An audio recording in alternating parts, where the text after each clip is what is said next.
एक बार एक बाप अपनी बेटी को स्कूल छोड़ने जा रहा होता है और वहाँ पर वो अपनी बेटी से पूछता है कि तुम्हारा ध्यान कौन रखेगा। तो उसकी बेटी बोलती है कि मेरा ध्यान खुदा रखेंगे। फिर वो बेटी अपने पापा से पूछती है कि पापा आपका ध्यान कौन रखेगा। तो उसके पापा भी हंसकर बोलते हैं बेटा खुदा रखेंगे।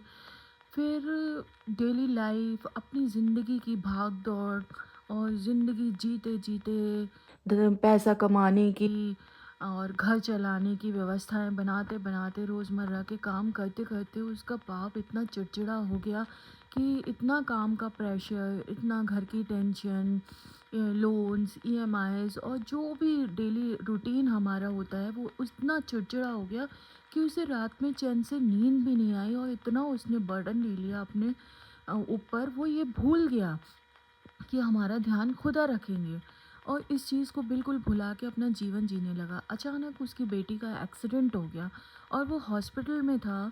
तब उसे अपनी बेटी की बात याद आई कि हमें हमारे हाथ में कुछ भी नहीं है, हमारा ध्यान खुदा रखेगा और हम ये चीज़ भूल जाते हैं कि हमारा ध्यान कौन रखेगा।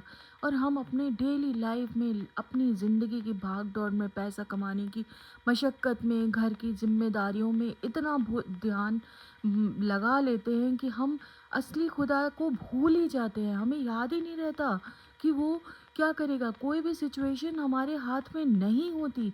वो एक थॉट वो एक थॉट उस आदमी की, उस पापा की लाइफ को चेंज कर सकता है। तो सोचिए, अगर हम अपने हर टाइम हर क्योंकि कोई भी सिचुएशन आ सकती है और कोई भी सिचुएशन हमारे हाथ में नहीं होती है।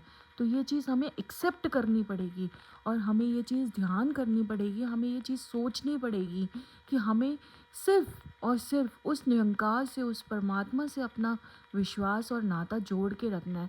समस्या चाहे कोई भी हो, जैसी भी हो स्थिति, एक सी हो मनोस्थिति, हमें वो चीज़ पे अटल रहना है, वो चीज़ पे कायम रहना है। तभी हम जीवन की ज़िंदगी की लड़ाई से लड़ पाएँगे।